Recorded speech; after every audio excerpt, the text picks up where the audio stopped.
Clémentine R. Jean-Michel Gascou. Anne-Claire Pêche donne procuration à Guilino. Olivier Capeille. Nicole Clara. Olivier Lacaze. Sandrine Poussane donne procuration à Olivier Capeille. Guillaume Blavette. Josette Monté. Gérard Petit. Isabelle Asensi. Elle va arriver. Elle va arriver. Elle dit qu'elle sera en retard, elle va arriver. Eddie Vergel donne procuration à Jean-Michel Gascou. Louise Serralongue à Marie-Josée Graza. Denis Pi. Marie-Josée Graza. Jean-Louis Fleurisson.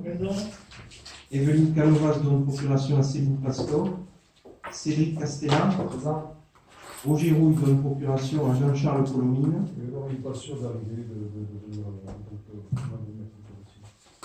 Emmanuel Fradet.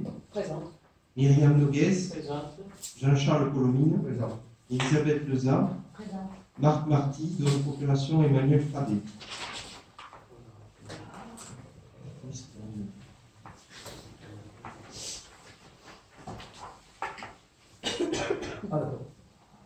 Donc je propose comme secrétaire de séance Clémentine R. C'est les personnes qui sont contre, qui s'abstiennent. Merci. Et donc, si vous en êtes d'accord, je propose de rajouter un point à l'ordre du jour qui consiste à la modification du tableau des effectifs. C'est pour recruter un contracteur pour le nettoyage, comme je dis, on a beaucoup de maladies. Voilà. Donc, il faut qu'on délibère parce qu'il y a 18 postes qui sont pris, il faut qu'on en rajoute un.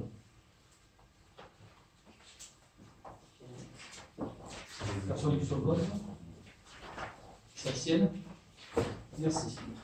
Donc, approbation des procès-verbaux, des procès-verbaux, parce qu'on avait fait 2 séances de conseil municipal, suivis, et donc il y a eu deux rapports du conseil d'administration à approuver. Est-ce que j'ai des observations sur ces rapports? Non. Je le passe au voix. Est-ce qu'il y a des personnes qui sont contre, qui s'abstiennent? Je vous remercie. Le deuxième point de l'ordre du jour, c'est un gros morceau, c'est l'approbation du projet du plan local d'urbanisme, donc que vous avez eu sur une disquette, on a consulté, il a été à mairie pendant longtemps, et vous avez les documents ici, ça représente un très beau pavé, monsieur le directeur.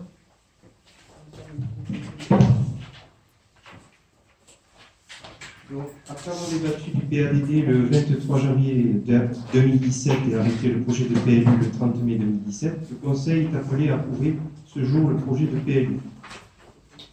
La municipalité souhaite poursuivre un rythme maîtrisé et raisonné de la construction, permettant de répondre aux objectifs de production imposés dans les documents d'urbanisme supérieurs, le programme local de l'habitat et le SCOT. À l'horizon du 2030, il est affiché un objectif de production de 465 logements. Au regard de cet objectif, au moins 15% de la production est prévue depuis l'approbation du SCOT au sein de l'enveloppe existante. Les besoins complémentaires de production seront réalisés en extension urbaine dans la continuité de l'agglomération, comme l'impose la loi littorale. Pour atteindre les objectifs de production, plusieurs sites ont été identifiés. Ces sites ont été identifiés sur la base de la possibilité de les desservir par les réseaux et en l'absence de risques notamment liés aux inondations et au ruissellement. 3 sites d'extension urbaine à court terme ont été identifiés, l'extension de la ZAC de la Rectorie, le secteur de Castelbéa et le secteur au sud de la route du Céris. Un autre site destiné à une opération mixte de logement, d'activité et d'équipement a été défini de manière à répondre aux besoins de la commune à plus long terme. Il est dit fermé à l'urbanisation en l'absence de réseau et d'accès sécurisé, notamment en cas de crue exceptionnel des cours d'eau situés à proximité du site. Il s'agit du secteur sud Joliot-Curie et du secteur situé dans la continuité de la zone d'activité existante. Le dossier soumis ce jour à l'approbation comprend les délibérations qui ont été prises, le rapport de présentation, le PADD, les orientations d'aménagement et de programmation, le zonage, le règlement, les annexes, le bilan de la concertation, la consultation avec les PADD et l'enquête publique. Avec 164 hectares, les zones urbaines, toutes vocations confondues, représentent 4% de la superficie communale. Les zones d'urbanisation futures à court et long terme, quelle que soit leur vocation, couvrent 22 hectares, soit 1% de la surface totale. Les zones naturelles et agricoles couvrent 95% de la surface communale, soit 4110 hectares. Le PLU assure donc efficacement la sauvegarde des espaces agricoles et naturels. Au final, l'évolution du POS vers le PLU se traduit par un maintien au même niveau de la protection des espaces naturels et agricoles. Il diminue les espaces affichés en extension urbaine par rapport au POS, qui passe de 98 hectares à 22, soit 4 fois moins. On constate un resserrement de l'enveloppe constructible sous l'effet d'une prise en compte accrue des caractéristiques naturelles et agricoles de la commune. Les anciennes surfaces du POS, qui étaient classées en extension urbaine, ont été intégrées au PLU au sein d'un zonage N ou A, ou bien en zone U si l'urbanisation du secteur est achevée ou bien engagée. Concernant l'enquête publique, le PLU a été soumis donc à enquête publique. Celle-ci s'est déroulée du 6 novembre au 8 décembre dernier. Cette procédure a permis à l'ensemble des habitants de s'exprimer une nouvelle fois sur le projet et de faire valoir leurs observations avant l'approbation. Le commissaire enquêteur a remis son bilan le 5 janvier 2018, incluant ses observations. La municipalité a apporté des modifications pour tenir compte des résultats de l'enquête et des avis des personnes publiques. Ces modifications n'ont pas remis en cause l'économie générale du dossier. À ce stade, il est donc proposé aux membres du Conseil d'approuver le projet du PLU. PLU, ça fait pratiquement 2 ans qu'on y travaille dessus, 3 ans qu'on y travaille dessus. C'est un document important pour la ville de Lavaux-sur-Mer parce qu'il retrace son avenir, il trace son avenir, les possibilités de construction tout en préservant l'environnement. Et je rappelle que de nombreuses zones qui étaient ouvertes à l'urbanisation ont été retirées parce qu'elles ne pouvaient pas être urbanisées. Il y a eu un plan de circulation qui a été mis en place et de nombreux ateliers avec de nombreuses personnes.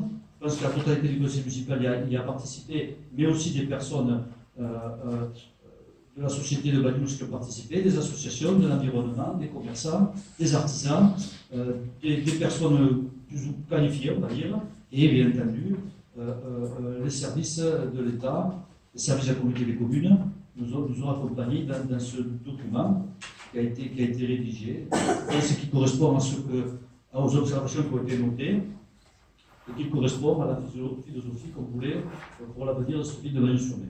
Voilà. Est-ce que vous voulez faire des commentaires? Oui. Il y a un micro. Alors effectivement, c'est très long à lire. Ah oui, c'est long. Je confirme. C'est bon. Une question bête et pratique, mais une clé USB, parce que pour retrouver un lecteur qui lit ça, c'est galère. Donc une clé USB, pour la prochaine fois, quand on aura des gros trucs comme ça, une clé USB, ça serait mieux. Juste sans vous interrompre, on va, parce que vous savez que notre PLU, il est aussi associé à notre démarche à Général 21.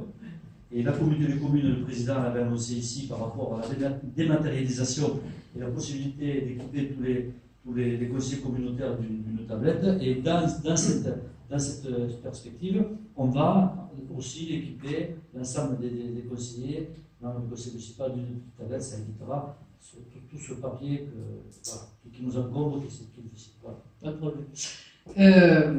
Alors, en lisant et relisant les choses, enfin bon, voilà, je reviens sur mon plan de circulation, qui était quand même une interrogation que j'avais à la base. Dans une des pages, je ne sais plus laquelle, on va vous prendre sur parole. On va pas la rechercher.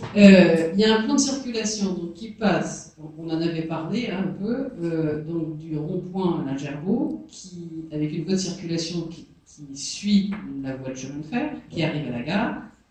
Et puis ensuite, sur le graphique, on voit que ça arrive à la salle Bartissol, et ensuite que ça arrive au pont du Puy-d'Almas. Oui. Mais par où ça arrive entre Bartissol et le pont du Puy-d'Almas? Il y a eu plusieurs coquilles et ça a été soulevé plusieurs fois. Oui. Donc, c'est un vieux projet qui date d'il y a au moins 20 ans. Ça fait 20 ans qu'on en parle, de faire au rond-point de Bijard une route qui longe la voie ferrée pour arriver à la gare, ce qui nous permettrait de faire un sens d'un côté, un sens d'autre, ça permettrait d'accéder plus facilement à la gare et surtout au parking. Et ce parking, je rappelle, il est pratiquement centre-ville. On l'a aménagé maintenant avec une rampe, un escalier, donc tout ça c'est parfait. Et d'arriver à la salle Bartissol. On traverse la salle Bartissol, on on arrive au pont des écoles. On n'est absolument pas d'accord pour que la rue continue devant la rectorie. On va tourner au pont des écoles pour reprendre le rond-point comment il s'appelle, le champion, je crois que ça s'appelle la Légion d'honneur, une chose comme ça, non? Oui. Et on va au pont du Puy-de-Dôme. Voilà. Deux parties seules. De Martissol, on arrive devant les écoles, Oui. on n'est pas favorable. Moi j'ai déjà fait l'observation. On prend le tunnel. Par le tunnel et on arrive à. Mais cette route, si vous voulez, il ne faut pas l'interpréter comme une déviation. Mais après, pour rejoindre le pont du Puy-de-Dôme, on prendra le tunnel, on arrive au rond-point de Champion et on arrive au Par contre, Ça veut dire qu'on fait passer la circulation à côté des écoles et du gymnase ou des gamins. Comme actuellement. Le but de cette route qui longe la voie ferrée, il est pour alimenter Bartissol et le parking, et pour donner une possibilité à toutes les personnes qui habitent le centre de Vagnous, le centre-ville de Vagnous-sur-Mer, qui actuellement, pour repartir sur Perpignan, pour prendre la RD 914, doivent soit passer passer la plupart du temps par le front de mer, parce que c'est l'accès le plus pratique, par la promenade, et donc dire continuer à engorger cette rue qui n'a pas besoin. Donc l'idée, c'est d'arriver à avoir un accès directement au parking de Bartissol par cette voie, mais cette voie n'a pas vocation à servir de voie de contournement de Vagnous. Elle a pour vocation d'alimenter ce parking, d'offrir une possibilité de stationnement très proche du centre-ville et d'accéder au commerce et d'accéder au centre-ville, soit au parking Bartissol, soit pour assister à un spectacle, puisque la salle, vous l'avez noté, est en train d'être restaurée, soit pour descendre à Novelty, se garer au parking de Novelty et assister à un spectacle ou prendre la rue et arriver sur le pont de mer. Donc il n'y a pas une volonté de tracer un contournement de Vagnous par ces rues-là. Par contre, alors là, je vais imprimer la page 17 du truc sur opération d'aménagement et de programmation d'un des nombreux tôles. Il est indiqué clairement qu'il y aura une création d'une voie de contournement sud depuis le pont du Puy-de-Dôme à la RD 914. Alors ça passe par où? Sud, ça veut dire non, sud non. La voie de contournement qui va être créée, qu'on ambitionne de créer, mais je pense que tout le monde l'a en tête, c'est du rond-point de Ferre-Carner, du rond-point maintenant de la nouvelle gare, par la cour Pascol, le Saint-Michel, et on redescend pour arriver au Puy-de-Dôme. La possibilité de contourner après le pont du Puy-de-Dôme est pratiquement infaisable, puisqu'on n'a pas de sortie. Pour pouvoir remonter, il faudrait arriver à remonter aux Souris, et c'est très compliqué. Et donc pour l'instant, ce n'est pas d'actualité. Ce n'est pas cette voie. Cette voie qui est du pont du Puy-de-Dôme, elle passe par la cour Pascol et elle reprendra par le rond-point de la carte. C'est ce qu'avait toujours été dit. C'est celle-là dont on parle. Oui. Parce que comme c'est dans le chapitre sur le secteur sud, Joliot-Curie, Serra de Couma et Serra del Pou, Oui. je me disais peut-être que. Et Serra del Couma, Serra del Pou, c'est la zone qu'il y a pour les plus anciens de ranch, là où il y avait les tennis, qui est une zone très, très morcelée et qui pourrait être urbanisée, mais sur lesquelles il faut faire une étude d'ensemble, parce que les deux accès de cette zone passent en zone rouge. Et donc, les accès ne sont pas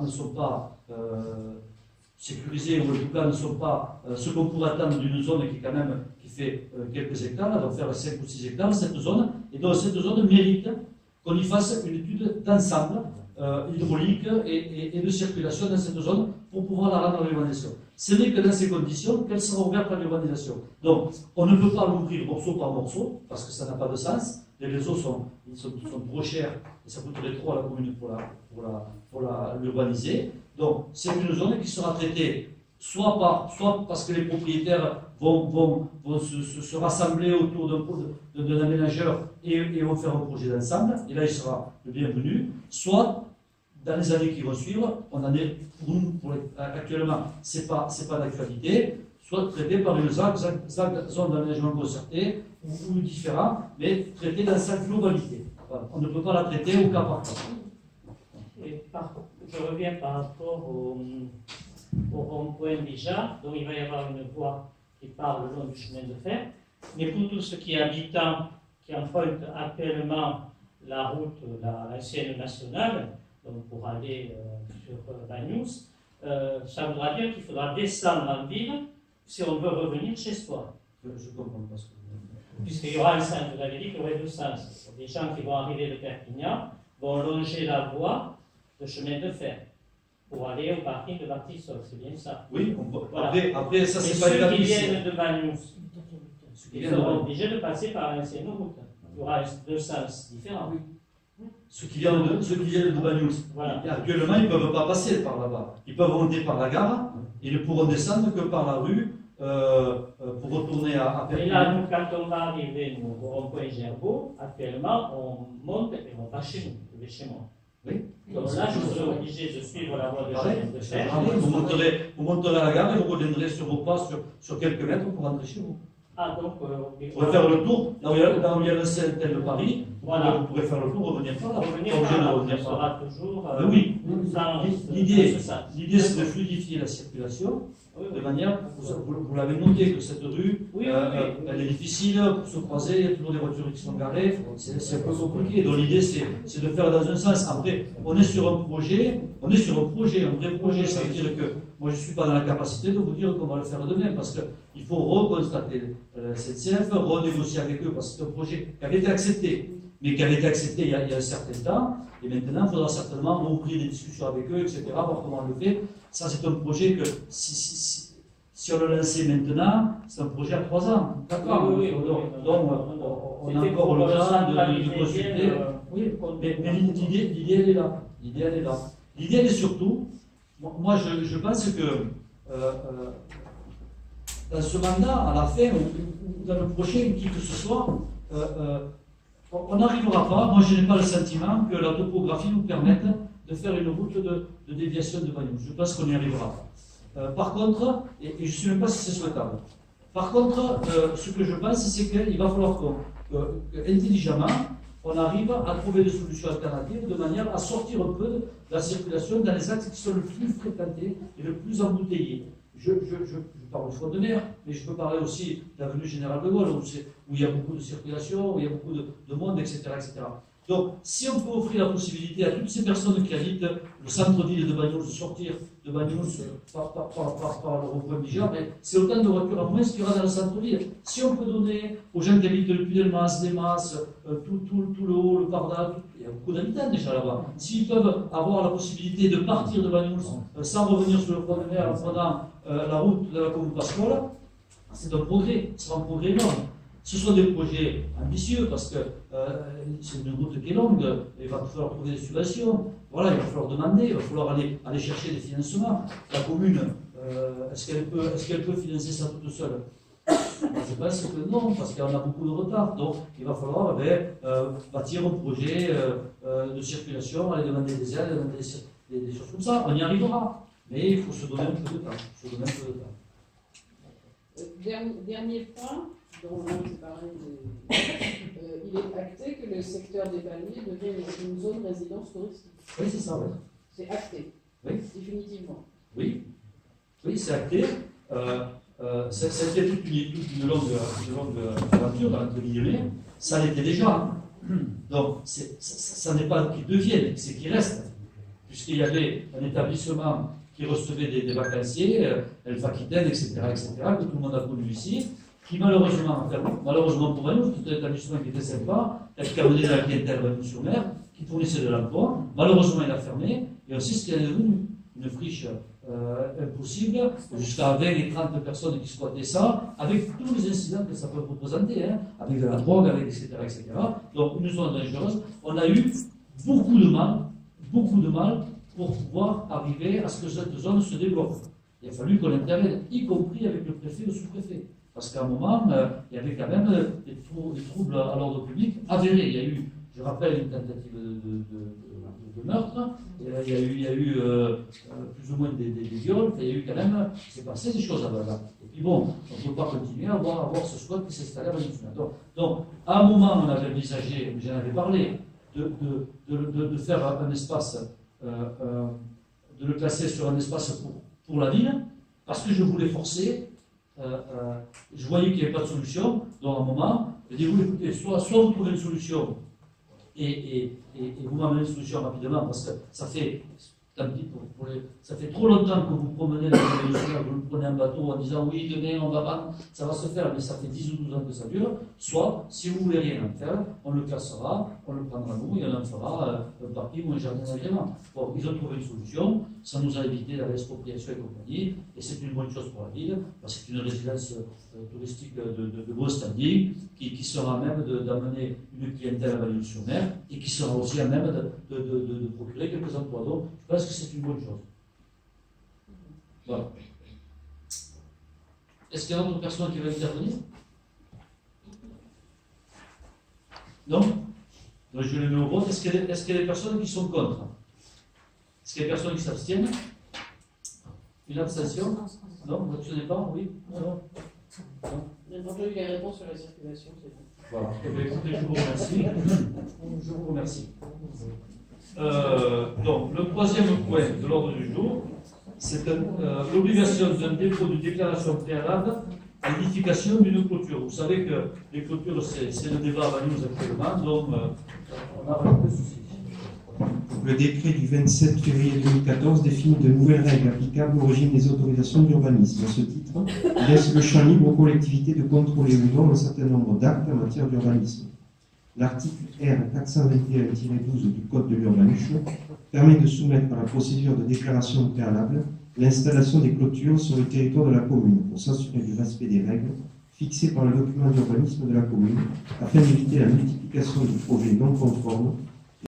Cette obligation de soumettre les clôtures à déclaration préalable sur le territoire communal est souhaitable à instaurer compte tenu d'une part de leur importance visuelle dans le tissu urbain et d'autre part de la nécessité de vérifier le respect des limites existantes ou futures du domaine public avant les travaux d'édification des clôtures.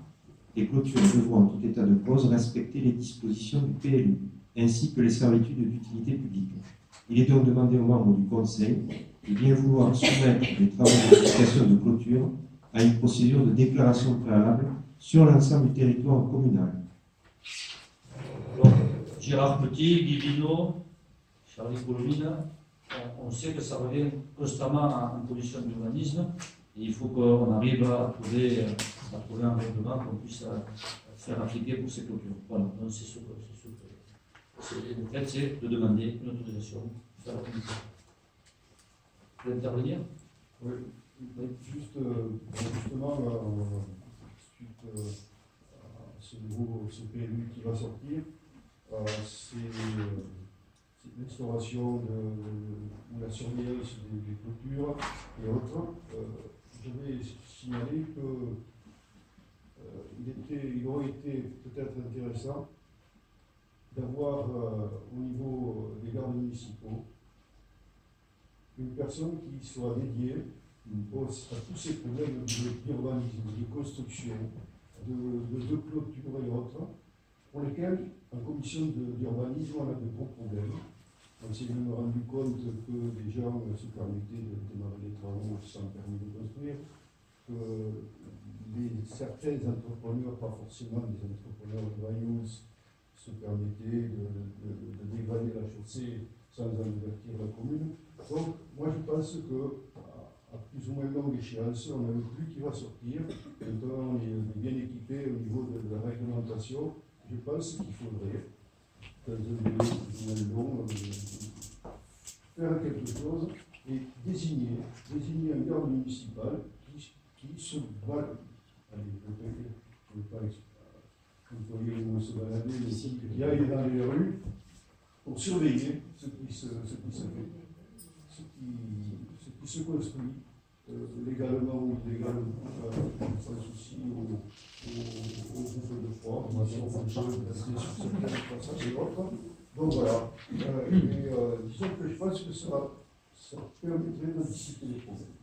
Voilà. Moi, je partage tout à fait ton avis, je suis d'accord avec toi. Tu sais qu'on a restructuré la police municipale dans le courant de l'année et moi j'ai bien l'intention de faire ce que tu dis et même de proposer à un moment une formation pour un ou deux gardes qui puissent aussi avoir les armes pour pouvoir le savoir, pour pouvoir intervenir et être pertinent. Après, je rappelle que on oublie en commission d'urbanisme, non, Gérard, c'est déclaratif, les gens déclarent des choses fantastiques des fois, et voilà, donc ça fait. Voilà, donc, ce règlement, en tout cas, le fait d'obliger, chaque fois qu'on veut faire une clôture, qu'on dépose une autorisation de travaux, ça paraît légitime, ça permet de voir déjà si cette demande correspond au règlement et si on peut l'autoriser ou pas. Est-ce qu'il y a des personnes qui veulent intervenir encore? Est-ce qu'il y a des personnes qui s'abstiennent, qui sont contre? Je vous remercie. Le point 4, c'est instauration du droit de préemption urbain. Le droit de préemption est la faculté pour une collectivité d'acquérir prioritairement un bien à l'occasion de sa mise en vente à titre onéreux ou à titre gratuit, dans des zones préalablement déterminées, dans le but de réaliser une opération d'intérêt général. La mise en application du nouveau document d'urbanisme implique le vote d'une nouvelle délibération pour la continuation de la mise en œuvre du droit de préemption urbain. Il est donc proposé au Conseil d'instaurer ce droit sur les secteurs urbains U et à urbaniser, AU, du territoire communal. C'est ce qui se passait quand on avait le poste. C'est les mêmes choses. Et le cinquième point, ça va reprendre les mêmes choses. Donc on va voter le quatrième si vous êtes d'accord. À moins que les personnes veulent intervenir. Est-ce qu'il y a des personnes qui sont contre, qui s'abstiennent? Je vous remercie. Et le point 5, c'est l'instauration du droit de préemption urbain renforcé. Il s'agit effectivement de la même chose, sauf que le droit de préemption urbain permet de compléter le droit de préemption sur certaines dispositions qui ne sont pas applicables au droit de préemption simple, notamment pour les copropriétés, les sociétés coopératives de construction ou les bâtiments achevés depuis moins de 4 ans. Donc c'est aussi une mesure qui existait lorsqu'on avait le poste. Des observations? Oui. Il y a juste une coquille sur la page 10, c'est une coquille projet de tournant, où on parle de sécurité et de la page 10. On va le retrouver. À la fin du deuxième paragraphe. Ah oui, c'est Cyprien. Non, c'est pas une coquille. Hein. Alors, si. Alors, je vais le relire. Près de 18% du parc logement sur Bagnoul sont des logements sociaux. À l'heure actuelle, la commune est dotée d'un parc conséquent. Il convient tout de même de le renforcer au regard des obligations réglementaires qui pourraient prochainement s'imposer à la commune. Seuil de logements sociaux, loi SRU, imposé dans le cas où, et on prend l'exemple de Saint-Cyprien parce que c'est celle qui se rapproche le plus et qui est dans cette possibilité, dépasserait 15 000 habitants. Ça veut dire que si Saint-Cyprien rentrer dans la communauté de communes. Si Saint-Cyprien, on prend l'exemple de Saint-Cyprien, mais si demain Argelès, on ne va pas parler de Saint-Cyprien, arrive à 15 000 habitants, nous sommes obligés d'avoir un seuil de logements sociaux de 25%. Or, actuellement, la commune de Bagnoul-sur-Mer, elle est bien lotie, puisque nous sommes à 18%, et on va nous ouvrir 36%. Donc, on est dans une moyenne, on est dans la moyenne normale, on va être un peu plus de 2% de logements sociaux. Mais si une commune de 15 000 habitants rentrait dans la communauté des communes, c'est pour ça qu'on est. Moi, je ne suis pas personnellement favorable à ce qu'on agrandisse la communauté des communes. Mais d'autant plus que ces Cypriens, ils sont à 12 000 ou 13 000 habitants, ou 11 000, ils sont avec un projet d'expansion fort. Et si demain Argelès fait 15 000 habitants, on sera obligé d'avoir 25% de logements sociaux. Actuellement, non. Non, c'est pas de mot. On est dans l'ère géographique de Saint-Cyprien. Ok, c'est bon? J'ai fait voter. Est-ce qu'il y a des personnes qui sont contre, qui s'abstiennent? Je vous remercie. Point 6, c'est institution d'une servitude de passage pour garantir un accès public à la plage du Troc.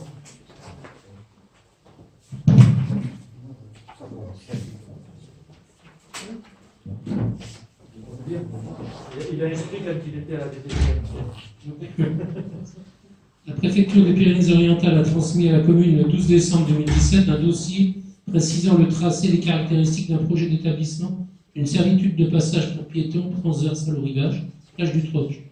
Cette servitude a pour objet de permettre l'accès au public de la plage du Troc depuis la voirie publique, de canaliser les utilisateurs en évitant leur divagation sur les propriétés alentours, ainsi que de réaliser la continuité du cheminement du sentier littoral.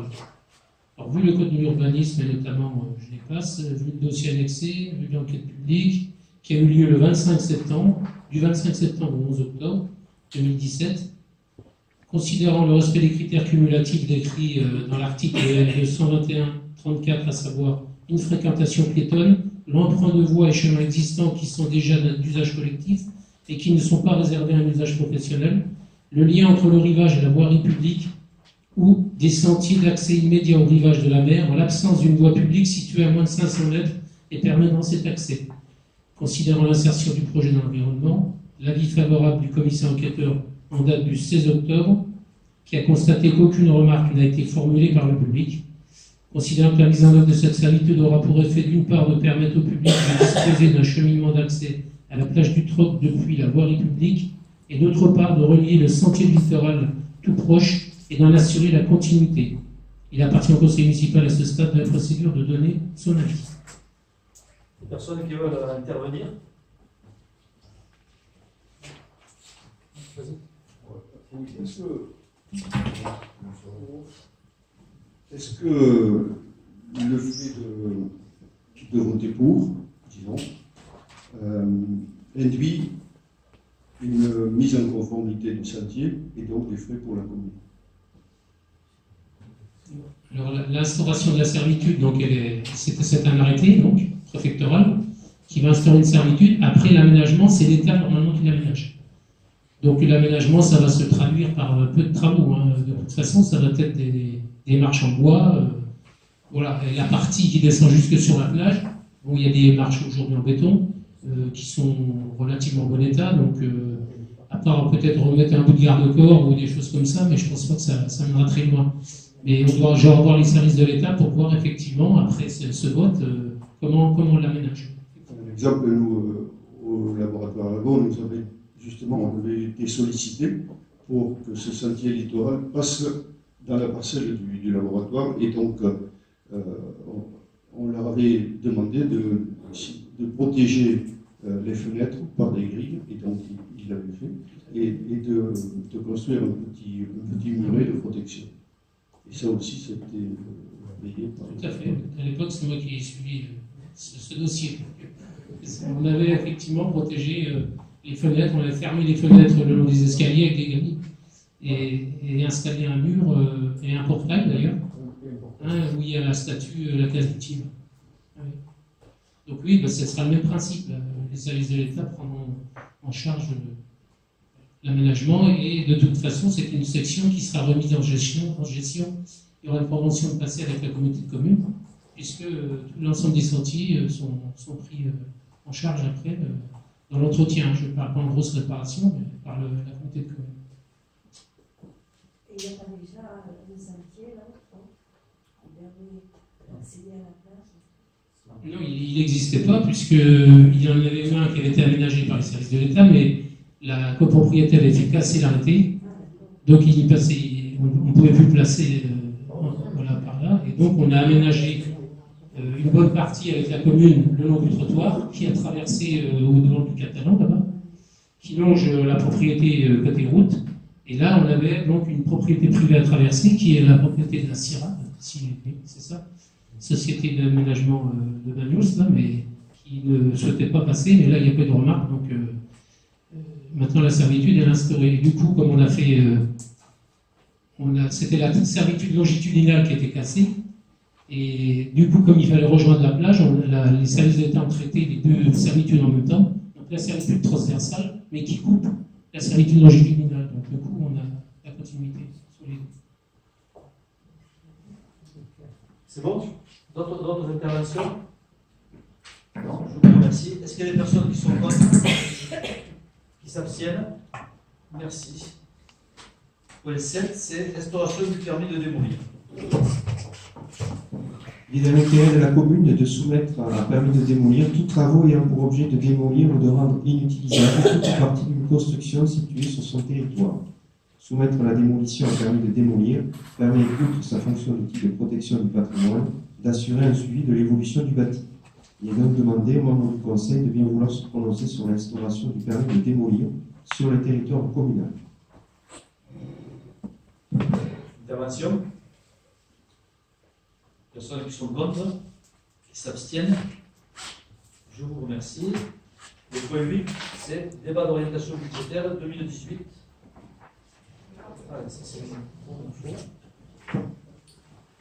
Concernant l'aperçu et l'environnement macroéconomique, la croissance en zone euro se consolide.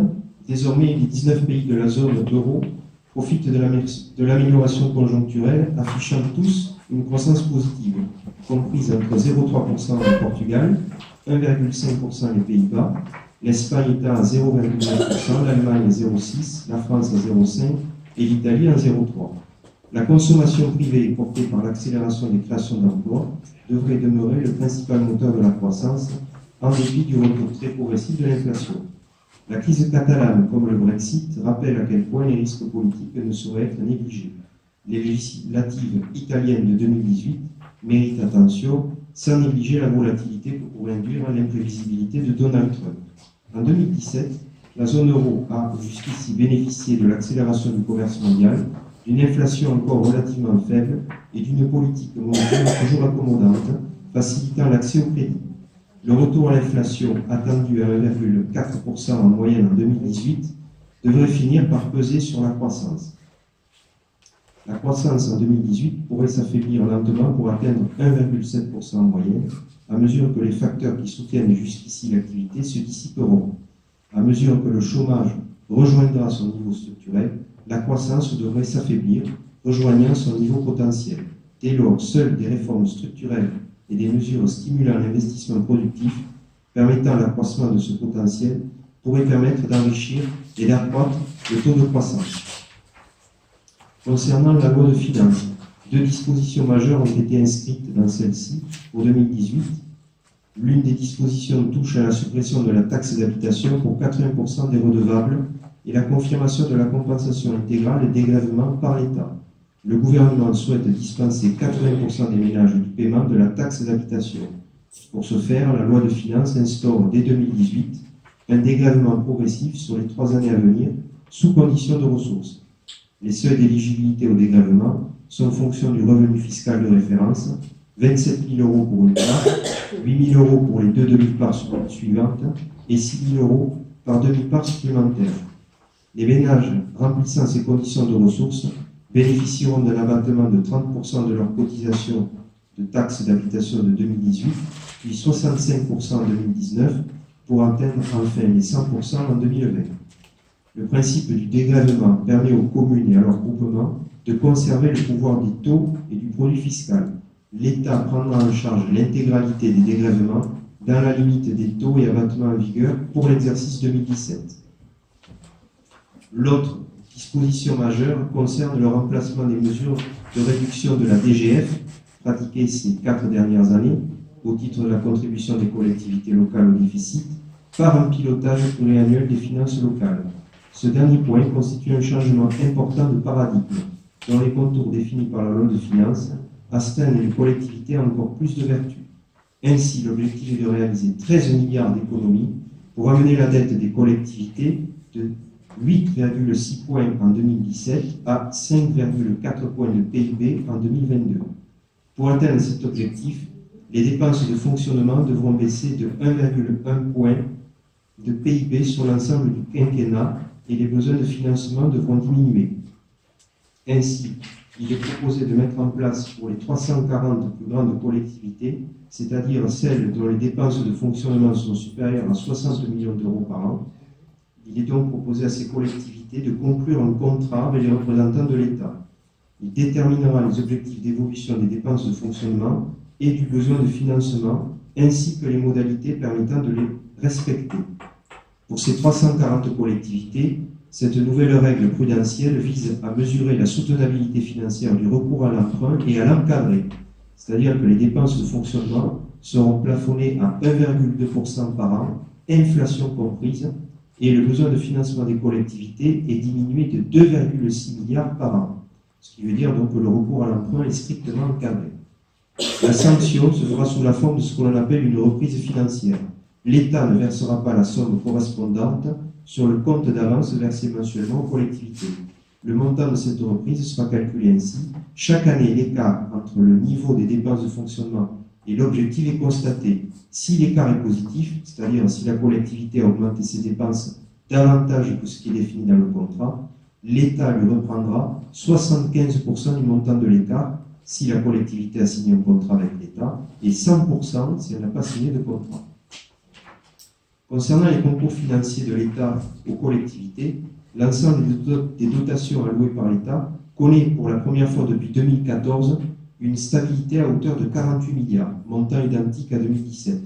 Les dispositifs de péréquation verticale, dotation de solidarité rurale et dotation nationale de péréquation, et horizontale, le FPIC, Fonds de péréquation intercommunale, sont maintenus respectivement à 8 et 1 milliard. Pour mémoire, le FPIC assure une redistribution des ressources des ensembles intercommunaux les plus favorisés vers les plus défavorisés. La communauté de communes Albert, Côte-Vermeille-Libéris a été bénéficiaire de ce dispositif en 2017, permettant à la ville de bénéficier de 122 930 € au titre de la solidarité nationale. Mais comme chaque année, on peut s'interroger sur ce qu'il adviendra en 2018, puisque l'intercommunalité occupait en 2017 le 738e rang des bénéficiaires sur 750 €. En tout état de cause, la loi de finances prévoit un mécanisme de garantie spécifique en cas de perte d'éligibilité, puisque les intercos et leurs membres percevront 85% du montant perçu en 2017. Pour ce qui est du budget principal en fonctionnement, plus particulièrement pour les recettes, le contexte économique national invite les collectivités à rester très prudentes dans l'estimation de leurs recettes. Il est raisonnable d'envisager un maintien des ressources communales en prenant comme hypothèse la stabilité des taux d'imposition, des contributions directes et une légère augmentation des bases. Ainsi, nous pouvons constater au regard du tableau qui est en annexe qu'il y a eu une augmentation de 1,03% des recettes de fonctionnement, puisqu'on est passé en 2016 à 7 324 325 € à 7 399 616 €. Concernant les dépenses de fonctionnement, celles-ci sont passées pour l'exercice 2016 de 6 631 366 € à 6 660 483 €, ce qui représente une augmentation de 0,44%, soit une hausse inférieure à l'inflation qui était de 1%. Concernant les charges de personnel, celles-ci représentent 3 651 312 € en 2017, l'année 2018 étant marquée par un gel de l'application du PPCR. Seul le GVT, le glissement vieillesse technicité, verra accroître la masse salariale. L'augmentation donc est estimée à 2%. Concernant les charges à caractère général, elles représentaient en 2017 1 714 315 € et devraient s'établir en 2018 au même niveau. Il s'agit des postes concernant les frais d'énergie, les services extérieurs, les achats courants. Les charges financières, elles devraient rester globalement au même niveau qu'en 2017. L'endettement. La dette de la ville représente au 1er janvier 2018 les caractéristiques suivantes. Le taux de 166 €, il était au 1er janvier 2017 de 4 103 184 €. L'amortissement annuel de 323 000 € est donc dépassé. La ville serait en dette légèrement sur l'exercice 2017 de 177 000 €. Dans le même temps, on voit que le taux moyen est en baisse à 2,27 € grâce à l'emprunt de l'année à taux bien plus faible que ceux du stock et la renégociation, le Conseil avait délibéré à ce sujet, concernant un ancien emprunt dont le taux est passé sans pénalité de 5,80 à 4,80. Concernant les banques, on constate que le Crédit Agricole voit sa part remonter grâce à l'emprunt que nous avons contracté auprès de cet établissement en 2017. Le partenariat est toutefois harmonieux entre les 4 principaux acteurs, puisque le Crédit Agricole a 32% au niveau de l'encours, la Caisse d'épargne 16%, le Crédit Mutuel 20%, la Banque Postale 17% et la Société de financement local 15%. Concernant la répartition entre taux fixe et taux variable, là aussi, la répartition est à peu près équilibrée, puisque l'encours repose sur 55% à taux fixe et 45% à taux variable. La classification Gister, vous savez, qui concerne la prise en compte des empreintes toxiques, montre que la ville est située en A1, donc ça signifie que nous n'avons aucun empreinte toxique. Enfin, vous avez la liste de tous les empreintes qui sont en cours au niveau du budget principal et du budget du port. Concernant le budget du camping, la municipalité prévoit de continuer les investissements débutés sur l'exercice précédent. L'achat de 3 mobil-homes de type Logia et 2 types Mercury viendront compléter l'existant. Une nouvelle aire de structure sera aménagée à la Pinède. Ce style d'hébergement est à mi-chemin entre un bungalow et un mobil-home. Le prix de la location, inférieur à celui d'un mobil-home traditionnel, permettra d'élargir la gamme d'hébergement, notamment en saison. Ces investissements seront financés en partie par l'excédent 2017 et par la réalisation d'un emprunt. Concernant le budget du port, les autorisations administratives pour la réhabilitation devraient intervenir à la fin du premier semestre 2018. Dans le même temps, la municipalité engage les procédures d'appel d'offres pour la réalisation des travaux et déposera les demandes de subvention auprès des différents organismes. Il est prévu un dépense d'investissement à la fin des études et le début des travaux. La section sera financée par le prélèvement sur les recettes de fonctionnement, une partie de subvention et l'emprunt. La section de fonctionnement sera équivalente en 2017 pour les dépenses à caractère général, 200 000 €, les charges de personnel, 160 000 € et les charges financières, 10 000. Merci pour ce bon travail, félicitations, parce que vous avez fait un travail très complet qui a parlé de la situation de notre pays à l'échelle européenne et mondiale et qui a resitué la commune dans ce contexte. Donc merci beaucoup pour ce travail. Juste 2 commentaires. Une légère augmentation des produits fiscaux par l'effet des bases. Il est bien entendu que ce n'est pas nous que l'on augmente les bases. Je le précise pour que ce soit bien clair dans l'esprit. Les bases sont réajustées par les services fiscaux, non pas par la commune. Donc, pour que ce soit bien clair. Quand je regarde le budget de fonctionnement, 0,4% d'augmentation, ça représente en réalité une baisse du budget de fonctionnement, puisque l'inflation est supérieure à 0,4%. Donc, moi je félicite l'ensemble des personnels, le directeur, mais aussi les services de la comptabilité, puisque la maîtrise est bien respectée. Et ensuite, par rapport aux emprunts, la commune ne s'est pas endettée outre mesure, et nous restons largement dans la moyenne nationale des communes de la même strate. Voilà. Et ensuite, les investissements qui sont faits sur le port, on va en parler, sur le camping. Le camping a un budget indépendant qui lui permet justement de pouvoir faire ces investissements pour pouvoir continuer à se développer. Voilà, c'est un débat d'orientation budgétaire, il n'y appellera pas de vote, par contre il appelle le débat. Donc si des personnes veulent prendre la parole. Non? On en avait débattu en commission de finances. On en a débattu en commission de finances. Je dis pour les personnes qui regarderaient, quand même, on discute entre nous, la commission de finances se réunit, ça a déjà été prononcé. C'est une condition obligatoire, c'est normal qu'elle se réunisse. Oui, mais même celles qui ne sont pas obligatoires se réunissent, cher ami. Pas beaucoup. Celles qui ont nécessité de se réunir. Voilà. Le point 6 de l'ordre du jour. 8, non, moi je fais 9. Ah, je suis venu à l'erreur. Hein. Ah. Le point 9, c'est vote sur les tarifs de la commune.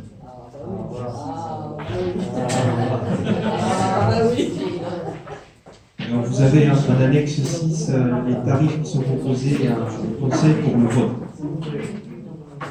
Bon, alors, qu'est-ce qu'on fait?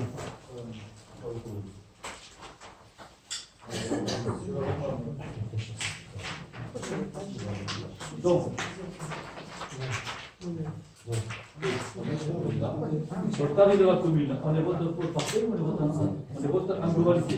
Donc, je suppose qu'il va y avoir des commentaires et je vous écoute.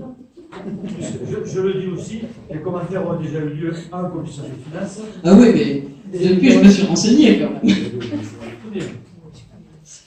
Alors, donc effectivement, on a déjà longuement débattu en commission de finances. Nous n'étions pas d'accord. Je crois qu'on continuera à pas être d'accord. Alors, le vote des tarifs. D'abord, je vais commencer par un compliment quand même. Hein. C'est pour le travail de Guy sur le fait d'avoir fait 3 zones. Parce que c'est vrai que c'était important de clarifier ça. Dans le reste, avant, vous êtes d'accord? Ah non, là-dessus, je suis d'accord. Non, le bus, le taxi, etc. Le bus, le taxi, il n'y a rien de changé. Voilà, allez, dans ce guichet. Il n'y a rien de changé, sauf la salle capitulaire, mais on en a parlé, et qu'avec des restrictions d'utilisation, donc voilà. Donc la première page, il n'y avait rien de changé. Donc voilà. Là où ça coince. Ça coince. Non, on reste quand même dans le dialogue. Oui, c'est pour l'occupation du domaine public. Donc le travail a été fait de diviser, de sectoriser plutôt le village en 3 zones, et c'est vrai que c'était utile. Là où je ne suis pas d'accord, c'est sur l'augmentation substantielle des prix des zones 1 et zone 2 pour ce qui concerne les restaurants, cafés, glaciers, snacks, vente de vin. Alors en commission finance, l'argument que vous avez développé, c'est que c'était inchangé depuis des années, et ça reste beaucoup moins cher que Collioure et Argelès. Bien. Mais je ne vois pas comment on peut comparer Banyuls avec Collioure, qui accueille quand même le premier site culturel des PO avec à peu près 140 000 visiteurs sur une saison. Donc, pour vendre, on n'a pas eu les tarifs de Port-Vendre. Argelès, c'est pareil. Il n'y a pas le même nombre de touristes du tout. Donc là, on compare ce qui n'est pas comparable. Sur la zone 1, donc la zone 1, c'est l'avenue de la République. Place Paul Arèche, impasse de la Sardaigne, avenue du Puy-de-Limas, de l'avenue de la République jusqu'à la rue Saint-Pierre. Les tarifs des cafetiers, parce que c'est de ça dont on parle, vont augmenter pour les structures légères ou sans structure, c'est-à-dire ce qu'il y a sur le front de mer, là où ils ont déjà dû acheter de nouveaux parasols, ils ont dû déjà changer plein de trucs, les tarifs vont augmenter de plus 19%. Je trouve ça énorme. Pour la zone 2, la rue Saint-Pierre, etc., ça augmente de plus 9,7%. C'est pareil, je trouve ça... je ne comprends pas qu'on puisse, je l'ai dit en commission finance, je ne comprends pas qu'on ait déjà infligé à ces cafetiers restaurateurs l'obligation de changer du matériel et d'acheter du matériel nouveau. Ce sont des entreprises privées. Et maintenant, hop, c'est le retour de nouveau, puisqu'il faudra qu'ils payent plus pour occuper leur terrasse. Concernant les eurodateurs... Je peux vous répondre sur tout ça. Ah oui, on va faire 2 choses. Parce que si on va tout mélanger, et après le débat ne serait pas clair. Ça a été toujours clair. Bien entendu, on n'est pas d'accord. Imaginez qu'on n'est pas d'accord. Quand vous parlez d'augmentation, moi, je parlerai de réajustement. Vous voyez qu'on n'a pas les mêmes termes. Ça ne veut pas dire la même chose. Quand vous me dites, on ne peut pas comparer, c'est comparable. Ça, on me le sert à la sauce que chacun se fait. Moi, l'ancien cuisinier, je peux bien comprendre ça. C'est-à-dire, quand on peut me comparer quelque chose par rapport quand ça arrange bien celui qui veut comparer, il me compare avec quelqu'un d'autre. Mais quand ça n'arrange pas, il ne me compare pas.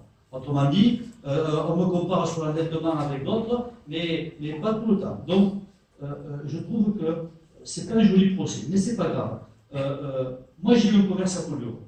Je vendais du vin avec Clémentine qui est ici présente. Si à Banyuls, il y a 10 magasins de vin, à Collioure, il y en a 25. Donc, quand vous me comparez le nombre de visiteurs d'une ville par rapport à une autre, moi, je peux vous dire que la concurrence est bien plus féroce et bien plus importante dans des villes comme ça. Je vous invite à compter le nombre de restaurants à Collioure et le nombre de restaurants à Banyuls. Vous verrez que, ramené au nombre de visiteurs, je ne suis pas sûr que le ratio soit en la faveur de Collioure ou de Banyuls. Vous qui avez toujours la petite machine à la main, je vous invite à faire ce ratio. On peut parler des hôtels. Les hôtels, puisqu'on n'est pas là-dedans, il y a 4 hôtels à Banyuls 3 étoiles, il doit y en avoir 20 à Collioure. Voilà. Donc, on est dans un secteur concurrentiel qui est largement différent. quand vous me dites, je les ai obligés, moi j'ai obligé personne. Je n'ai obligé personne. Je voudrais rappeler, d'abord une chose, je veux rappeler que c'est mon métier. Café, hôtel, restaurant, j'ai fait ça 30 ans dans ma vie. Donc je connais bien le métier. Je connais même très très bien le métier. Et je connais comment fonctionne une entreprise à Valence. Et je les fréquente. Et je les aime beaucoup. Et je les aime beaucoup. Je le dis dans les yeux, je les aime beaucoup. Et je trouve qu'ils ont fait beaucoup de progrès. Et que ça se passe bien. Je n'ai pas remarqué un effondrement de la fréquentation des établissements. J'ai même remarqué, et c'est peut-être subjectif ce que je vais dire, une augmentation de la fréquentation de certains établissements. En tout cas, j'ai bien noté une amélioration sur le ressenti qu'ont nos amis touristes de la ville de Bagnols-sur-Mer. Et si je ne parle pas des touristes, dans toutes les réunions où je vais représenter la commune, ne serait-ce qu'à l'échelle départementale, j'ai plein d'amis, maires, conseillers municipaux et d'autres qui me disent « Oh, on vient à Bagnols maintenant, est-ce que c'est sympa, on va s'y promener, on boit un verre, etc. » Donc, ce front de mer, ne vous en déplaise, cher ami, représente une certaine attractivité qu'on a amenée à ces commerces et on a amené une plus-value. Quand vous me dites que je les ai obligés, j'ai obligé personne. Je rappelle que l'essentiel de leur activité se fait sur le domaine public. Donc, qui appartient à tout le monde. Ça veut dire qu'à un moment, vous, moi, n'importe quel habitant lambda de Bagnols-sur-Mer voit son espace public resserré au profit d'un commerce, et c'est normal, et je le maintiens, parce que ce commerce est important pour la ville, parce qu'il amène de l'attractivité, de l'emploi, de l'économie. Donc je ne le répète pas, mais en vérité, ils travaillent sur le domaine public. Quand vous me dites, je les ai obligés à mettre des parasols, je les ai accompagnés. On a des services municipaux, et vous m'aviez demandé des fois de faire une analyse très fine par rapport aux services municipaux et aux travaux qu'ils ont fait. On a installé tout ce qui ne se voit pas des parasols. La ville, parce que quand ils ont contacté les installateurs de parasols, c'était 400 € par parasol pour mettre des socles et mettre l'ancrage au sol. Et c'est la ville de Bagnols-sur-Mer. Elle n'a pas fourni, mais qui a fait des blocs en béton et qui a fait ça. Donc je les ai accompagnés, je ne les ai pas abandonnés. Les structures qu'ils avaient. Non, mais je les ai abandonnés. Je peux vous dire que beaucoup de maires les auraient laissés se débrouiller. Beaucoup. Et ça se passe comme ça dans notre ville. Moi, je ne connais pas de maires qui vont planter des blocs en béton dans les trottoirs pour les cafetiers. Ils se débrouillent, je vous le dis. Donc nous, on les a accompagnés parce qu'on savait qu'on leur demandait un investissement. Parce qu'on savait qu'on. Et on l'a fait de bonne grâce, et avec plaisir. Je leur ai même fait mettre, on leur a fait mettre une ligne qu'on a dû changer, pas que pour eux, mais en partie pour eux, pour pouvoir leur amener la puissance nécessaire pour qu'ils puissent installer des chauffages sur leur parasol, pour le rendre beaucoup plus attractif. Donc on a amené beaucoup d'attractivité à ça. On ne les a pas abandonnés. Je voudrais vous rappeler aussi que certains établissements avaient des installations que je qualifie de vétustes. Et que certainement, ils avaient dans l'obligation de changer. Et je rappelle aussi que ces installations leur appartiennent et que demain, à la revente de leur établissement, ils les revendront en même temps, ils en feront certainement une plus-value. Donc, je ne pense pas que je les ai torturés ni obligés tant que ça à faire ça. On a simplement modernisé la ville pour que la ville soit plus attractive. Et dernier point, je voudrais aussi apporter à votre connaissance que pratiquement toutes les communes baissent les subventions et baissent les budgets d'animation. Pratiquement toutes les communes. Nous n'avons pas baissé le budget d'animation à Bagnols-sur-Mer. 170 000 €. 170 000 € qui sont maintenus pour maintenir l'activité et l'animation de Bagnols-sur-Mer. Et bien sûr que les premiers bénéficiaires, c'est les Bagnolais et les touristes. Mais ces gens, quand ils assistent à un feu d'artifice, à une manifestation, ils consomment dans les établissements. Donc je ne pense pas qu'on les ait beaucoup obligés tant que vous le dites.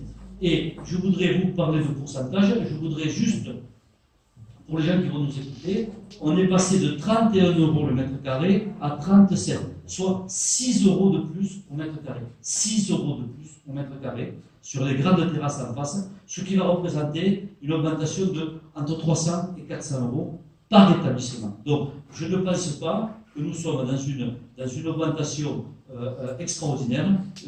Guy, tu me corriges si je me trompe, je crois qu'à Collioure c'est 80 € le mètre carré, c'est ça comme c'est En parasol, 80. 80 €, combien c'est à Argelès? Combien? Argelès, ils sont en zone 1, ils sont entre 78. 78, on était à 31, 78, 31, 80, 31, et pour vendre, 46, c'est ça? Et pour vendre 46, donc on a pris les 3 communes qui sont touristiques.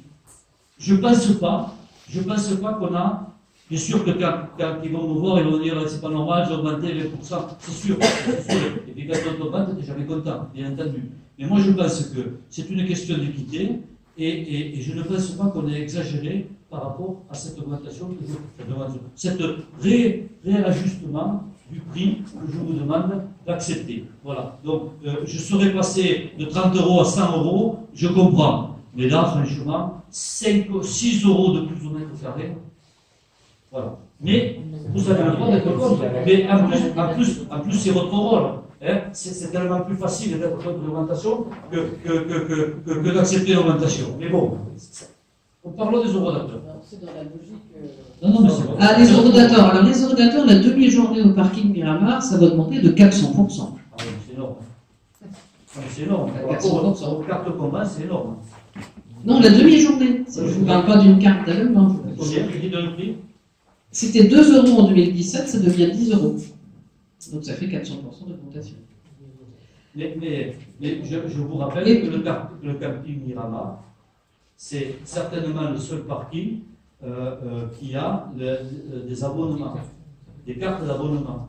Donc, les gens qui vont se garer au parking Miramar ne sont pas les usagers du port ou les commerçants ou les bagnoulins, puisque ces personnes peuvent bénéficier d'une carte d'abonnement qui est à combien?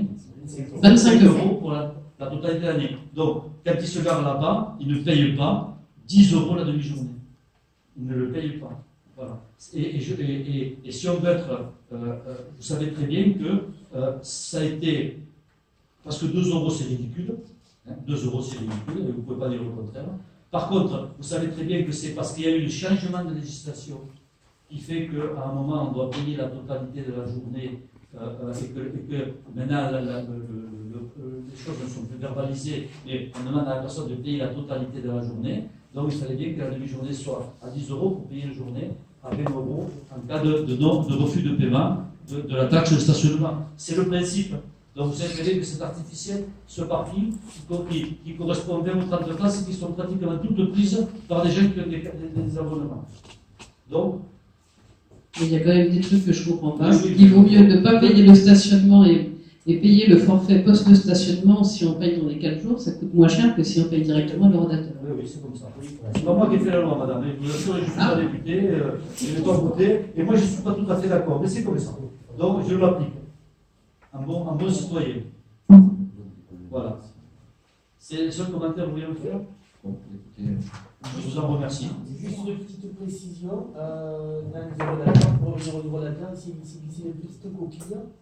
La zone 1, les horaires, il y a marqué 8h midi, 14h, 19h, et il faut lire 8h midi, 14h, 20h. Tout simplement, ce n'est pas une volonté de vouloir augmenter la durée de stationnement payante, mais c'est tout simplement pour se mettre en conformité avec la loi du forfait post-stationnement, qui doit être égal à la redevance de la durée maximale qui est de 20 € pour le forfait.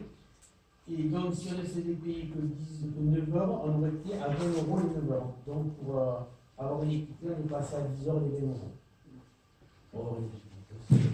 Juste pour rappeler, pour les gens qui vont regarder ça, parce que c'est quand même très compliqué, je vous le recèle. La vérité, c'est qu'il y a une dépénalisation, il n'y a plus d'amende pour le stationnement. Avant, vous prenez un PV à 17 € et c'était comme ça. Maintenant, c'est à la demande des grandes villes, des grandes agglomérations, parce que ça coûtait moins cher de payer 17 € dans les grandes villes que de payer le stationnement, ne serait-ce que pendant quelques heures. Donc, dans les grandes villes ont demandé ça, ça veut dire qu'elles ont la loi fait que vous ne payez pas une amende, vous payez, si vous ne payez pas votre stationnement, on vous fait payer la totalité de la journée. Voilà. Et pour que la totalité de la journée corresponde à plus ou moins à 17 ou à 20 euros, la totalité de la journée doit s'étaler sur 20 euros le droit de stationnement. Donc, ça veut dire, et si la personne fait dans les 3 jours, elle paie 17 euros au lieu de 20 euros. Voilà. Mais ça veut dire aussi que, et ça vous ne l'avez pas noté, c'est que le prix du stationnement de la première, la deuxième et la troisième heure baisse. On passe de 1,50 € à 1 €. Ah, pas la troisième heure, non. Si, parce qu'on aurait payé chaque fois 1,50 € de plus, 4,50 €. En 2017, pour une durée de 3 heures, c'était 2,50 € et maintenant, ça sera 3,50 €. C'est 1,50 € une heure, et là, on est à 2 € pour 2 heures, 2,50 € en 3 heures, 3 heures pour 4 heures. Enfin, c'est ce qui avait été indiqué dans le tableau qui a été diffusé les commissions finances. Le prix du stationnement baisse dans les premières heures. Alors, on ne va pas chiffrer 50 centimes dans la troisième heure ou pas, vous avez raison. Peut-être je n'ai pas de chiffre sur le. Mais la vérité, c'est ça. Après, la finalité du stationnement, c'est pour qu'on ait un roulement. Donc, on pénalise la personne qui va rester 8 heures de stationnement, elle paiera bien plus cher l'heure que celui qui reste 1 heure. Celui qui reste 1 heure, il paye 1 €. Et s'il reste 2 heures, il paye 2,50 €. Et s'il reste 3 heures, il paye 3,50 €. Et 4 heures, il paye 5 €. C'est à partir de la 4e heure, moi je pensais que ça montait crescendo un peu plus. Et 5 heures, 7 €, 6 heures, 8,50 €, 7 heures, 10 €, 8 heures, 12 €, 9 heures, 15 € et 10 heures, il paye 20 €. 5 €, c'est ce que tu payes à 10 minutes à Perpignan. Voilà. Donc, on a fait ça comme ça.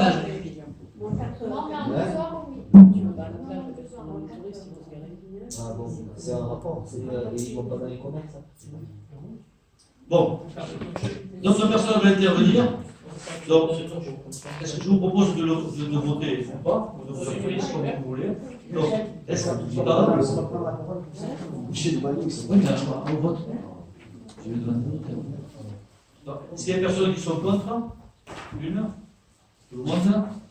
Qui s'abstiennent? Alors, Olivier est détenteur d'une procuration. Donc, explique. J'ai la procuration de Sandrine Poussane, donc elle m'a demandé de m'abstenir pour ce vote.